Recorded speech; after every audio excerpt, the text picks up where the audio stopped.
आज के इस वीडियो में हम डिस्कस करने वाले हैं ट्वेल्थ क्लास के बोर्ड एग्ज़ाम के बारे में। और ट्वेल्थ क्लास के बोर्ड एग्ज़ाम का जो सब्जेक्ट है केमिस्ट्री, उसके अंदर जो एक चैप्टर है केमिकल काइनेटिक्स, उसके अंदर में से कौन सा क्वेश्चन कौन सा न्यूमेरिकल बोर्ड एग्ज़ाम में आता है। हर साल उस टॉपिक में से न्यूमेरिकल आता है और आज हम उसी न्यूमेरिकल को सॉल्व करने का तरीका समझेंगे। और अगर आपने ये अच्छे से समझ लिया न्यूमेरिकल सॉल्व करने का तरीका और कुछ एक क्वेश्चन प्रैक्टिस कर लिए, तो 100% आप बोर्ड एग्जाम में जो भी इसका क्वेश्चन आएगा उसको सॉल्व कर पाएंगे। तो चलिए शुरू करते हैं आज का टॉपिक केमिकल काइनेटिक्स से। जो हम आज टॉपिक डिस्कस करने वाले हैं वो है इंटीग्रेटेड रेट एक्सप्रेशन। ये इंटीग्रेटेड रेट एक्सप्रेशन का जो टॉपिक है, इसमें से बोर्ड एग्जाम में हर साल क्वेश्चन आता है, तो उस क्वेश्चन को ही हम डिस्कस करेंगे। पर उससे पहले जो फॉर्मूला है वो हम डिस्कस कर लेते हैं कि क्या होता है। इंटीग्रेटेड रेट एक्सप्रेशन का जो न्यूमेरिकल बोर्ड एग्जाम में आता है वो ज़्यादातर फर्स्ट ऑर्डर पे आता है, फर्स्ट ऑर्डर रिएक्शन पे। तो हम भी यहाँ पर फर्स्ट ऑर्डर का ही क्वेश्चन डिस्कस करेंगे।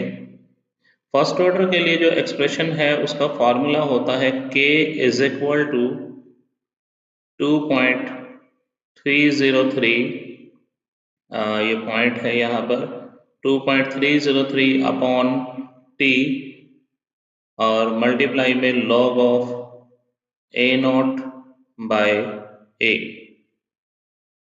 ये इंटीग्रेटेड रेट एक्सप्रेशन है फर्स्ट ऑर्डर के लिए। और इस फॉर्मूला के अंदर जो ये टर्म्स दी हुई हैं, पहले मैं आपको इनके बारे में बता देता हूँ कि ये टर्म्स क्या हैं। इस फॉर्मूले के अंदर जो हमारे पास K होता है वो है रेट कांस्टेंट, रेट कांस्टेंट। और क्योंकि ये फर्स्ट ऑर्डर रिएक्शन है तो इसलिए इस रेट कांस्टेंट का यूनिट जो है रहेगा वो होगा टाइम इनवर्स। अगर टाइम दिया हुआ है सेकंड में तो ये हो जाएगा सेकंड इनवर्स, मिनट में है तो मिनट इनवर्स, डे में, ईयर में, आवर में, किसी में भी हो सकता है। और t जो है ये है टाइम। और log मैथमेटिकल फंक्शन है और A0 यहाँ पर होता है इनिशियल कंसंट्रेशन ऑफ रिएक्टेंट। जो भी रिएक्शन वहाँ पर डिस्कस की जा रही है उस रिएक्शन का इनिशियल कंसंट्रेशन। इनिशियल कंसंट्रेशन मतलब when time is 0, that means कि जब रिएक्शन स्टार्ट नहीं हुई उस टाइम पे शुरू में जो अमाउंट हमने रिएक्टेंट का यूज़ किया वो होता है A0। और A जो है that is the final concentration of reactant. This is the final concentration of reactant after time t। भी t टाइम के बाद रिएक्शन को कितना देर हो गया, जैसे मान लीजिए 10 मिनट हो गया या 20 मिनट हो गया, तो 20 मिनट के बाद जो हमारे पास रिएक्टेंट बचेगा वो होता है A। तो ये आपने ध्यान रखना है, ये फॉर्मूला है। और अब हम डिस्कस करते हैं इसका न्यूमेरिकल। तो यहाँ एक क्वेश्चन हम डिस्कस कर रहे हैं, calculate rate constant of A first order reaction in which concentration of reactant reduced by 80% of its initial concentration in 40 minutes। एक फर्स्ट ऑर्डर रिएक्शन है और उस फर्स्ट ऑर्डर रिएक्शन का कंसंट्रेशन जो है वो 80% रिड्यूस हो जाता है और वो रिड्यूस होने में 40 मिनट्स लग रहे हैं और हमें कैलकुलेट करके बताना है रेट कांस्टेंट। तो यहाँ पर क्योंकि दिया हुआ है कि फर्स्ट ऑर्डर रिएक्शन है तो इसलिए हम फर्स्ट ऑर्डर का फॉर्मूला ही अप्लाई करेंगे और K is equal to 2.303 divided by time t and log A0 by A। तो ये हमारे पास फॉर्मूला होता है जो मैंने अभी पहले लिखा भी है और आपको इसके अंदर यूज़ होने वाले सभी टर्म्स के बारे में भी बताया है कि ये क्या क्या होती हैं। तो इस दिए हुए क्वेश्चन में अगर हम देखें तो देखिए ये जो 40 मिनट्स है, यहाँ यूनिट भी आप देख सकते हैं, मिनट जिसके पीछे लिखा है तो ऑब्वियसली है कि वो टाइम होता है। तो t की वैल्यू जो है वो है 40 मिनट्स। और रेट कांस्टेंट हमें कैलकुलेट करना है और रेट कांस्टेंट को लिखा जाता है k से, तो k तो हमें फाइंड आउट करना ही है और k तभी फाइंड आउट होगा जब बाकी सारी चीज़ें इस फॉर्मूले में जो गिवन है वो हमें मिल जाए, तभी हम इसको सॉल्व कर पाएंगे। तो अभी मैंने आपको बताया A नोट होता है इनिशियल कंसंट्रेशन और A होता है फाइनल कंसंट्रेशन। फाइनल मतलब जितना बच गया। अब न्यूमेरिकल को आप पढ़ें ध्यान से तो उसमें दिया हुआ है कि concentration of reactant reduce by 80%, that means 80% reduce हो गया, दैट मीन्स कि 80% रिएक्टेंट जो है वो प्रोडक्ट में कन्वर्ट हो चुका है, तो बचेगा कितना, ऑब्वियसली 20%। तो A जो है वो फाइनल कंसंट्रेशन होता है और ये हमारा कितना होगा 20% ऑफ इनिशियल कंसंट्रेशन, लिखा भी हुआ है इनिशियल कंसंट्रेशन, तो 20% ऑफ इनिशियल, और इनिशियल हमारा होता है ए नॉट। तो यहाँ से अगर हम देखें तो ए जो है वो कितना बन गया 20% ऑफ ए नॉट, तो दिस इज ये हमारा बन गया 20% ऑफ ए नॉट। एक ज़ीरो से ज़ीरो हम कैंसिल कर सकते हैं और ये बन जाता है 2/10 ऑफ ए नॉट। अब आपको ये चीज़ें जो है फॉर्मूले में पुट करनी है और k फाइंड आउट करना है, तो k इज इक्वल टू हो जाएगा 2.303 divided bye t time, and time जो है वो 40 है, और साथ में है log, log में ऊपर तो हम रखेंगे as it is a note ही रखेंगे और नीचे है a की जगह पर हम रख देंगे ये 2/10 ऑफ a नोट, तो 2/10 of a note. A naught से ए नोट यहाँ कैंसिल हो जाएगा और इसको हम सॉल्व करें तो यह आ जाता है 2.303 डिवाइडेड बाय 40 और ये आ जाता है log, नीचे 2/10 है तो ये ऊपर चला जाएगा, दिस विल बिकम 10/2। और फर्दर इसको और हम सिंप्लीफाई करें तो 2.303 डिवाइड बाय 40 और log 10/2 जो है दिस इज log m/n, और log के फॉर्मूले में हम इसको सॉल्व करें तो ये हमारे पास बन जाता है log m/n इक्वल होता है log m minus log m, तो ये log 10/2 को हम लिख सकते हैं log 10 माइनस log 2। और इस न्यूमेरिकल के अंदर देखिए कैलकुलेशन की बात करें तो कुछ एक बेसिक चीज़ें जो हैं वो पता होनी चाहिए, जैसे यहाँ पर 2.303/40 हो गया और log 10 जो है वो कितना होता है, तो याद रखिए log 10 is always equal to 1, और log 2 आप देखें तो न्यूमेरिकल के अंदर जो है ऊपर दिया हुआ है स्टेटमेंट में, देखें सबसे लास्ट में आपको जो है ये log 2 जो है यहाँ पर दिया हुआ है log 2 इज इक्वल टू 0.3010, तो ये हम यहाँ पर पुट कर देंगे और पुट करने के बाद हमें आंसर मिल जाएगा। बस कैलकुलेशन थोड़ी सी आपको करनी होगी, तो यहाँ पर आ जाएगा 0.3010 और ये आ गया 2.303 डिवाइड बाय 40 और 1 में से इसको आप सब्ट्रैक्ट करेंगे तो ये हमारे पास आता है 0.996 और डेसिमल और ये 0, और इस सारे की जब हम कैलकुलेशन जो है वो आप इजीली कर सकते हैं और इसकी कैलकुलेशन आप करेंगे तो जो आंसर हमारे पास आ जाता है वो आ जाता है अप्रॉक्सीमेट, ये बन जाएगा हमारे पास 0.0402, तो ये हमारे पास आ गया k का वैल्यू। अब एक चीज़ का आपको और ध्यान रखना है, यहाँ पर यूनिट भी लिखना है और k जो है वो रेट कांस्टेंट है, रेट कांस्टेंट फर्स्ट ऑर्डर के लिए जो है उसका यूनिट मैंने आपको बताया था टाइम इनवर्स होता है, और यहाँ न्यूमेरिकल में आप देखें तो टाइम हमें दिया हुआ है मिनट्स के अंदर, तो इसलिए यहाँ पर जो k की यूनिट बनेगी वो बन जाएगी मिनट इनवर्स। तो ये इस क्वेश्चन का आंसर है। बहुत ही सिंपल सा न्यूमेरिकल है, बहुत ही आसान सा है, बस आपको प्रैक्टिस करनी होगी। देखिए इसी में मैं आपको एक बात और बताता हूँ कि कई बार कंफ्यूज करने के लिए क्या होता है कि जो क्वेश्चन है उसमें थोड़ी सी एक चीज़ ऐड कर दी जाती है जिससे हमारे क्वेश्चन की सेंस बदल दी जाती है, और क्या चीज़ यहाँ पर ऐड कर सकता है वो, जैसे यहाँ पर इस न्यूमेरिकल में लिखा था रिड्यूस बाय 80%, तो ये था रिड्यूस बाय 80%, और अगर यहीं पर वो न्यूमेरिकल में आपको दे दे रिड्यूस टू 80%, तो न्यूमेरिकल में थोड़ा सा चेंज हो जाएगा। और क्या चेंज होगा, अब की बार जो हमारा A बनेगा that is a final concentration, वो क्या होगा, ये है रिड्यूस बाय 80%, मतलब 80% कम हो गया, तो बचा कितना 20।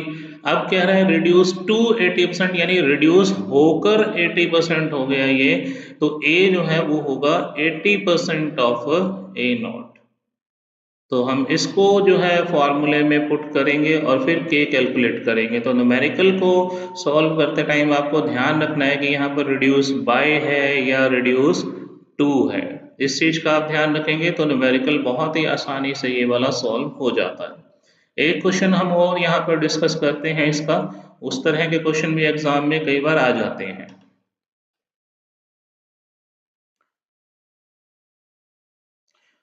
नेक्स्ट न्यूमेरिकल है if 60% of a first order reaction is completed in 10 minutes, एक फर्स्ट ऑर्डर रिएक्शन 60% कंप्लीट हो रहा है 10 मिनट्स में, how much time will it take to complete 70%, तो 70% कंप्लीट होने में उसको कितना टाइम लगेगा। तो इस क्वेश्चन के अंदर हमें क्या करना है, टाइम कैलकुलेट करना है, और दो केस यहाँ पर डिस्कस किए हुए हैं। केस फर्स्ट जो है उसमें कहा गया है कि रिएक्शन 60% कंप्लीट हो रही है और 10 मिनट्स में। तो इस केस में केस फर्स्ट जो है इसमें हमें टाइम दे रखा है 10 मिनट, और दिया हुआ है कि 60% रिएक्शन कंप्लीट हो रही है। अब 60% रिएक्शन कंप्लीट होने का मतलब है कि 60% ऑफ रिएक्टेंट प्रोडक्ट में कन्वर्ट हो चुका है, और अगर 60% रिएक्टेंट प्रोडक्ट में कन्वर्ट हो चुका है तो फाइनल कंसंट्रेशन ऑफ जो रिएक्टेंट है वो क्या होगा, 60 कन्वर्ट हो गया है प्रोडक्ट में तो बाकी बचा 40%, तो यहाँ पर 40% ऑफ ए नोट जो होगा वो हमारा होगा फाइनल कंसंट्रेशन। तो that means this is 40/100 of A note, और इसको हम सॉल्व करते हैं तो 10 से 10 कट हो जाएगी, और ये रह जाता है 4/10 ऑफ ए नॉट। और यहाँ से हम क्या करेंगे, K कैलकुलेट करेंगे, और K का फॉर्मूला आपको पहले भी बताया है 2.303 अपॉन में होता है T log of A not and divided by A। तो जो चीज़ें हमें पता लग गई हैं वो हम कैलकुलेट कर चुके हैं, उनको हम बीच में पुट कर देते हैं।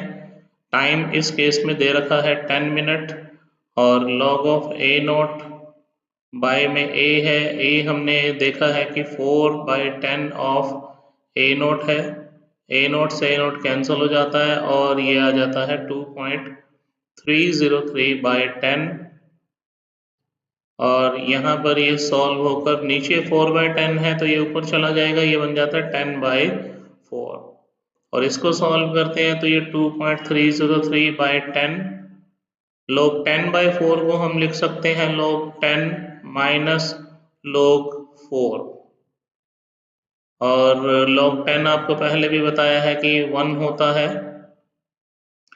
तो यहाँ पर हम log 10 पुट कर देंगे 1, और log 4 की वैल्यू जो है यहाँ दी हुई है, दिस इज 0.6021, तो 0.6021, और इसको हम थोड़ा सा सिंप्लीफाई करते हैं, पूरा सॉल्व इसको यहाँ पे नहीं करेंगे। 1 में से ये 0.6021 को हम सब्ट्रैक्ट करें तो ये आ जाता है 9, 9 में से 2 7, देन 9 एंड दिस इज 3, और यहाँ आ जाएगा डेसिमल और डिवाइड बाय 2। इसको हम सॉल्व नहीं करते पूरा, और ये हमारे पास K आ जाता है। यूनिट लिखना चाहें तो हम लिख सकते हैं, फर्स्ट ऑर्डर में आपको बताया टाइम इनवर्स होता है तो मिनट इनवर्स यहाँ आ जाएगा। और अब हम बात करते हैं केस सेकंड की। इसी तरह केस जो सेकंड है हमारा, इसमें भी हम यही फॉर्मूला इम्प्लीमेंट करेंगे, बट केस सेकंड में देखिए हमें क्या करना है, हाउ मच टाइम हमें कैलकुलेट करना है। तो हम यहाँ पर टाइम को t से ही रिप्रेजेंट कर लेते हैं और उसकी वैल्यू हमने फाइंड आउट करनी है। और इसमें हमें दिया हुआ है कि 70% रिएक्शन कंप्लीट हो रही है, तो दैट मीन्स 70% ऑफ रिएक्टेंट जो है that is converted into product. और अगर 70% रिएक्टेंट में प्रोडक्ट में कन्वर्ट हो चुका है तो बचता कितना है 30%, तो ये आ जाएगा 30% ऑफ ए नॉट। और 10 से 10 इसका भी कट कर देते हैं तो ये आ जाता है हमारे पास 3/10 of A naught. This is 10. तो 3/10 ऑफ A naught। अब इसको भी हम फॉर्मूले में पुट करके K कैलकुलेट कर लेते हैं। तो यहाँ भी हम K फाइंड आउट कर लेते हैं K क्या आएगा। तो K का फॉर्मूला वही रहेगा जो हमने ऊपर रखा है। अब की बार मैं सीधा वैल्यू पुट कर देता हूँ। तो फॉर्मूला आप देख रहे हो ये है 2.303। तो यहाँ 2.303 बाय में टी टाइम हमें निकालना है तो मैं उसको टी ही लिख रहा हूँ। और यहाँ आ जाएगा log A naught by A naught as it is, और ए की जगह पर आ जाता है 3/10 of A naught. A naught से ए नोट कैंसिल हो जाएगा और इसको हम सॉल्व करें तो 2.303 log ऑफ ये 10/3 बन जाएगा और सिंप्लीफाई करके मैं इसको लिखता हूँ तो log 10 माइनस log 3, ये ब्रैकेट में और डिवाइड में t है ही। अब इसको सॉल्व करें तो ये हमारे पास आ जाता है 2.303 बाय टी, और log 10 आपको बता चुके हैं 1 होता है, और log 3 दे रखा है 0.4771, और ये भी हम सॉल्व कर ले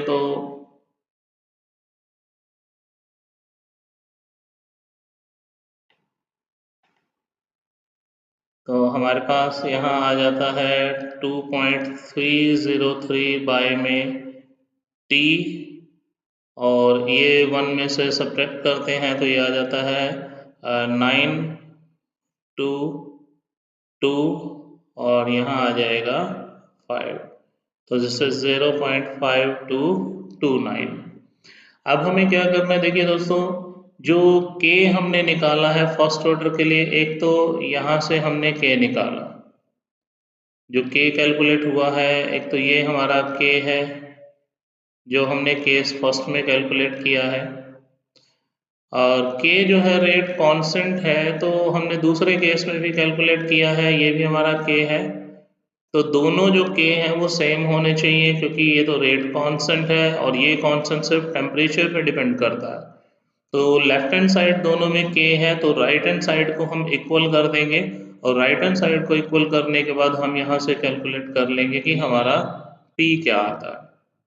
तो अब मैं आपको t सॉल्व करके दिखाता हूँ।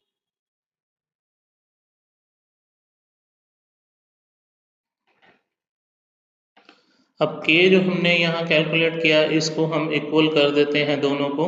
एक जो हमारा ये इक्वेशन नंबर 1 मान लीजिए इसको, और ये हमारी इक्वेशन नंबर 2 है, तो इन दोनों को हम इक्वल कर दें तो हमारा आंसर आ जाएगा। तो 2.303 इक्वेशन 1 का पार्ट है, मल्टीप्लाई 0.3979 और डिवाइड में इसके 10 है, और इक्वल में है 2.303 multiply 0.5229 and divided by t।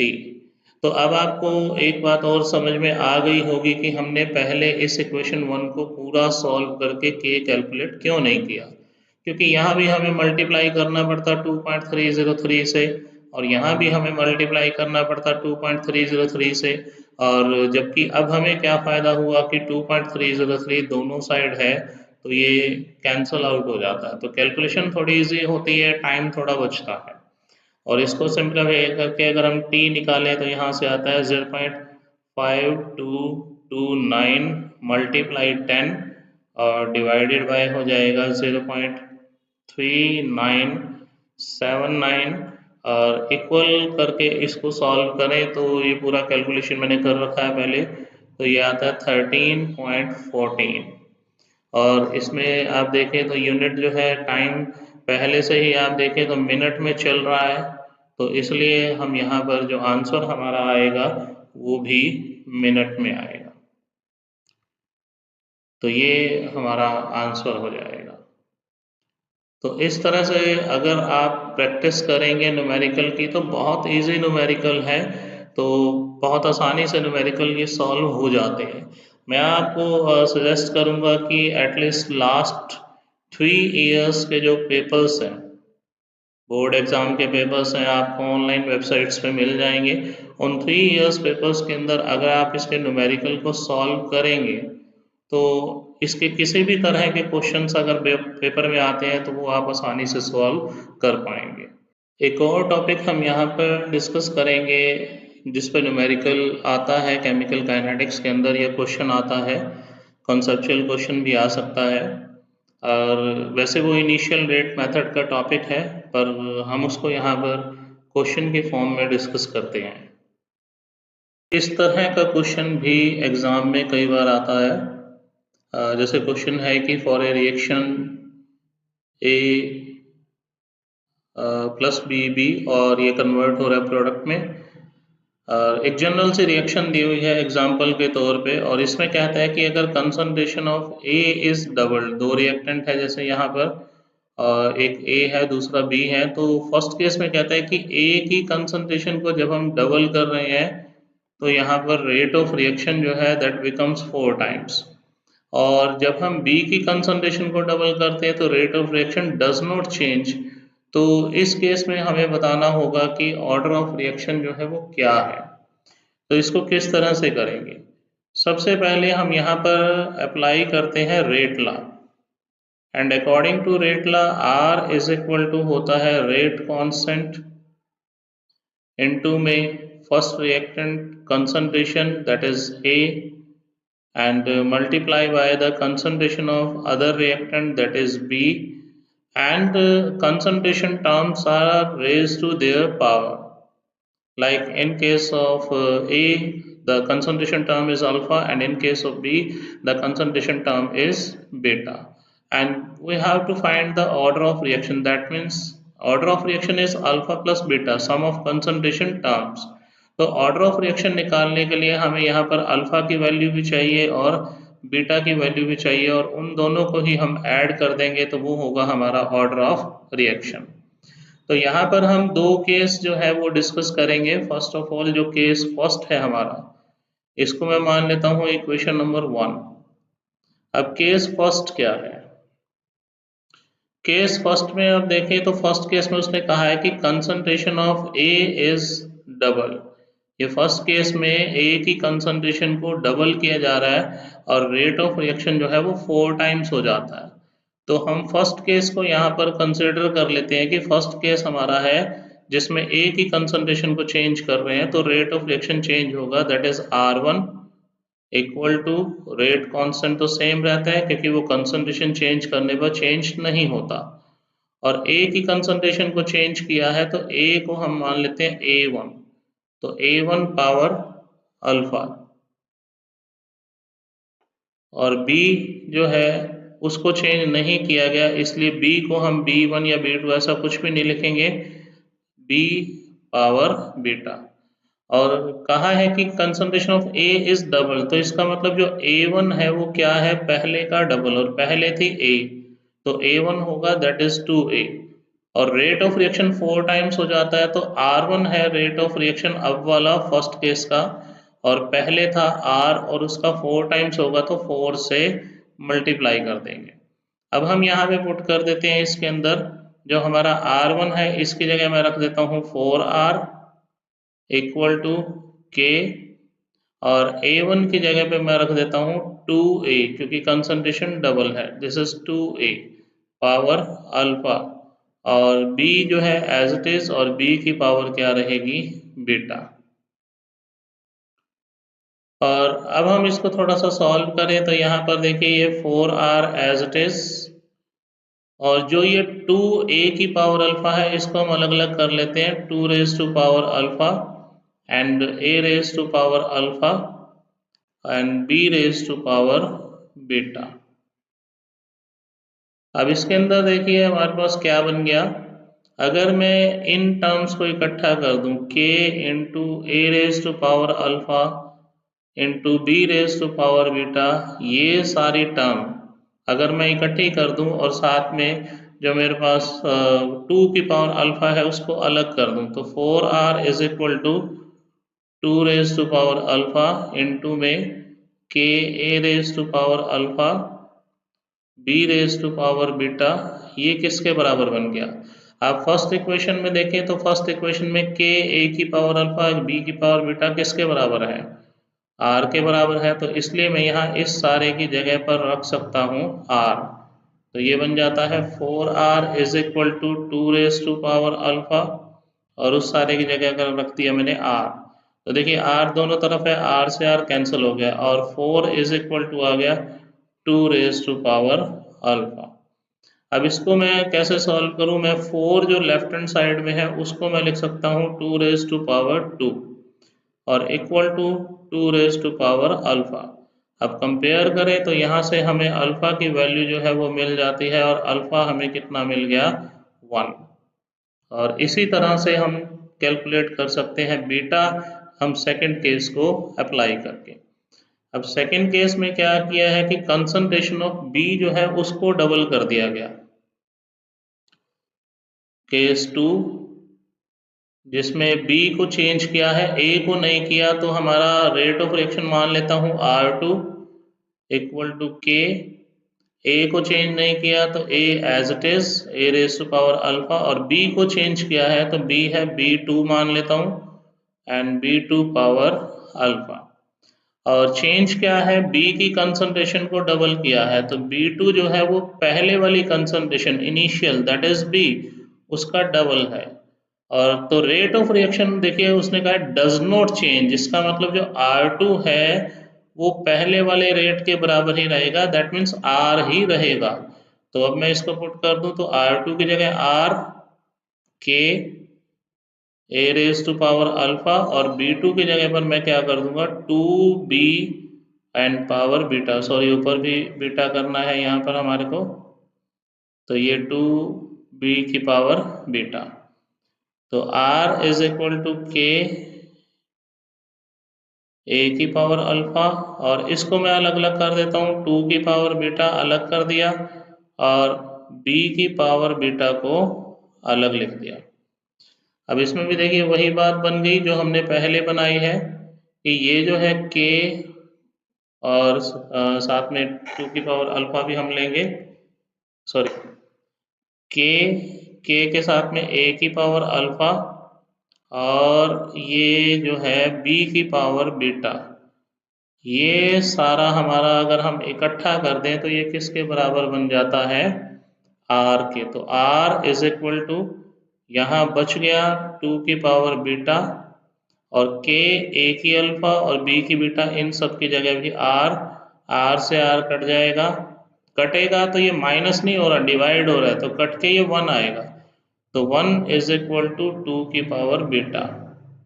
अब बीटा की वैल्यू मैं यहाँ पर क्या रखूं कि इक्वल में 1 बन जाए, या मैं 1 जो है उसको लिख सकता हूँ 2 की पावर 0, क्योंकि किसी की पावर 0 हो तो वो 1 बन जाता है, तो 1 को मैंने लिख दिया 2 की पावर 0 और राइट हैंड साइड में है 2 की पावर बीटा, तो यहाँ से मेरे पास निकल कर आ गया बीटा की वैल्यू 0। और हमें बताना है ऑर्डर ऑफ रिएक्शन, तो ऑर्डर ऑफ रिएक्शन कैसे निकलता है alpha plus beta, this is order of reaction. Alpha हमने कैलकुलेट किया है 1 है, बीटा हमने कैलकुलेट किया है 0 है, तो बीटा प्लस अल्फा करते हैं 1 प्लस 0 करते हैं तो 1, तो हमारा ऑर्डर ऑफ रिएक्शन यहाँ पर क्या आ जाता है 1 आ जाता है। तो इस तरह के क्वेश्चन जो है वो भी बोर्ड एग्जाम में आते हैं।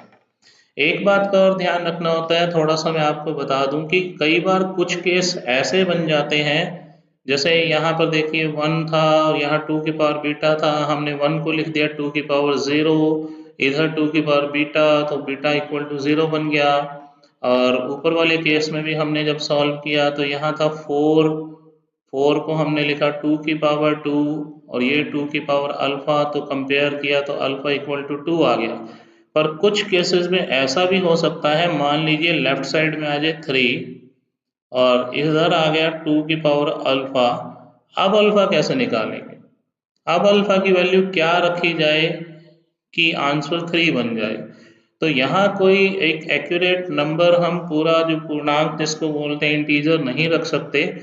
यहाँ पर अल्फा की वैल्यू निकालने के लिए हमें लेना पड़ेगा log, और दोनों तरफ log लेंगे तो log 3 is equal to log 2 की पावर अल्फा। ऐसा क्वेश्चन वैसे बहुत कम आता है, पर बहुत साल पहले मुझे ध्यान आ रहा है कि जो रीअपियर के एग्जाम होते हैं उनमें ये क्वेश्चन आया था। तो यहाँ पर अल्फा की वैल्यू निकालेंगे तो log लेना होगा।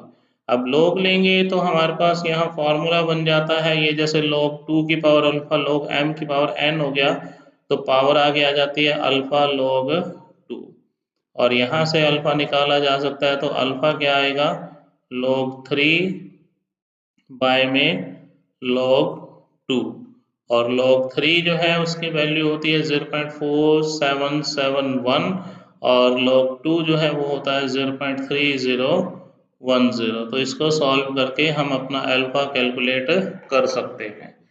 तो इस तरह के क्वेश्चंस भी ट्रिकी क्वेश्चंस के फॉर्म में आ सकते हैं, थोड़ा कंफ्यूज करने के लिए एग्जामिनर दे सकता है।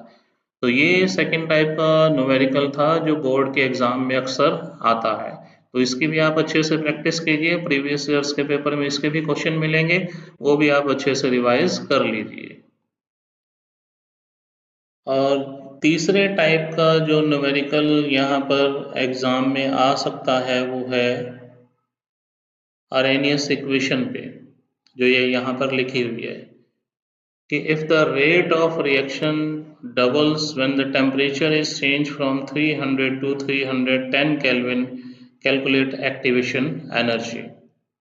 कि टेम्परेचर यहाँ पर है T1, टेम्परेचर चेंज कर रहे हैं रिएक्शन का, T1 से T2 किया जा रहा है। T1 है 300 केल्विन और T2 है 310 केल्विन। आगे का न्यूमेरिकल सॉल्व करने से पहले एक बात आपको और बता दें कि कुछ क्वेश्चंस ऐसे होंगे जिनमें टेम्परेचर आपको डिग्री सेल्सियस में दिया होगा, बट ध्यान रखें कि आपको टेम्परेचर केल्विन में यूज़ करना है हमेशा। तो 273 ऐड करके केल्विन में आप उसको कन्वर्ट कर सकते हैं। और अब क्वेश्चन पे वापस आते हैं कि रेट ऑफ रिएक्शन डबल हो जाता है टेम्परेचर चेंज करने पर, और आपको बताया है कि रेट ऑफ रिएक्शन जो है वो कंसंट्रेशन पे, टेम्परेचर पे, सरफेस एरिया पे, काफ़ी सारे 6 फैक्टर हैं उन पे डिपेंड करता है। तो जब टेम्परेचर चेंज कर रहे हैं तो कंसंट्रेशन का फैक्टर कांस्टेंट रखा जाता है, और कंसंट्रेशन कांस्टेंट रखने से रेट ऑफ रिएक्शन जो है वो चेंज होगा, क्योंकि टेम्परेचर चेंज हो रहा है, और टेम्परेचर चेंज होने से चेंज होता है रेट कांस्टेंट। तो यहाँ पर जब हम न्यूमेरिकल करेंगे तो टेम्परेचर चेंज होने से रेट कांस्टेंट चेंज होगा। फर्स्ट टाइम रेट कांस्टेंट है K1 और सेकेंड टाइम पे रेट कांस्टेंट है K2। तो यहाँ पर जब रेट ऑफ रिएक्शन चेंज होगा तो रेट कांस्टेंट चेंज होगा, और देखिए जब टेम्परेचर चेंज करने से रेट ऑफ रिएक्शन डबल हो रहा है तो रेट कांस्टेंट भी डबल होगा। दैट मीन्स K2 जो है वो पहले वाले रेट कांस्टेंट का डबल होगा। पहले वाले को अगर हम K मान लें तो K2 होगा 2K। और अब हमें निकालनी है एक्टिवेशन एनर्जी। तो सिंपल सा फॉर्मूला यहाँ पर लगता है एक्टिवेशन एनर्जी को निकालने का, अरेनियस इक्वेशन का, log of K2 by K1 is equal to होता है EA upon 2.303 R into 1 upon T1 minus 1 upon T2, और इसमें ये सारी वैल्यूज बस आपको पुट करनी है। तो जैसे यहाँ पर K2 की जगह रखेंगे 2K और K1 की जगह रखेंगे K, और EA एक्टिवेशन एनर्जी ये हमें निकालनी है, डिवाइड में 2.303 R जो है वो कांस्टेंट है, और इस कांस्टेंट की वैल्यू आपको न्यूमेरिकल में दी जाएगी, वरना आप याद भी रख लीजिए 8.314 जूल पर केल्विन पर मोल होती है। और 1 अपॉन T1 है 300 and minus 1 upon T2 this is 310। अब आप सॉल्व करेंगे तो k से k जो है वो कट जाएगा, यहाँ बच जाएगा log ऑफ k। और एक बात और मैं आपको बता दूं कि यहाँ पर देखिए, जब भी आप इसका क्वेश्चन सॉल्व करेंगे तो हर बार 2.303 और r तो पुट होगा ही होगा, और इनकी मल्टीप्लाई भी होगी हर न्यूमेरिकल में। तो वो आप याद रख लीजिए, और ये अप्रॉक्सीमेट होता है 19.15। इससे आपका टाइम बचेगा। और आगे हम इसको सॉल्व करें तो सीधा ही हम इनको एलसीएम के तौर पे नीचे ले लेते हैं। 300 डिवाइड बाय मल्टीप्लाई 310, ऊपर आ जाएगा 310 माइनस 300, और इसको सॉल्व करना है। यहाँ पर log k नहीं log 2 आएगा, क्योंकि k से k तो कैंसिल हो चुका है, log 2। और log 2 की वैल्यू होती है 0.3010, और इक्वल में आ गया ई ए डिवाइडेड बाय 19.15, और यहाँ रह जाएगा 300 मल्टीप्लाई 310, और ऊपर 310 में से 300 माइनस करेंगे तो 10, 10 जो है वो कट हो जाएगी। और इधर से आप अब ई ए जो है वो निकाल सकते हैं। ई ए इक्वल टू हो जाएगा 0.3010, और मल्टीप्लाई में आ जाएगा 19.15, और ये जो 331 है ये भी उधर जाकर मल्टीप्लाई हो जाएगा। और ये जो सारा है, इस सारे को मल्टीप्लाई करने के बाद जो कैलकुलेशन हम करते हैं तो आंसर आ जाता है 53,606.595 जूल पर मोल। This will be the answer. आप चाहें तो इसको किलो जूल में भी कन्वर्ट करना चाहें तो आप कर सकते हैं 1000 से डिवाइड करके, अदरवाइज इतना भी आप इसको छोड़ सकते हैं। तो ये एक्टिवेशन एनर्जी निकालने का एक न्यूमेरिकल था।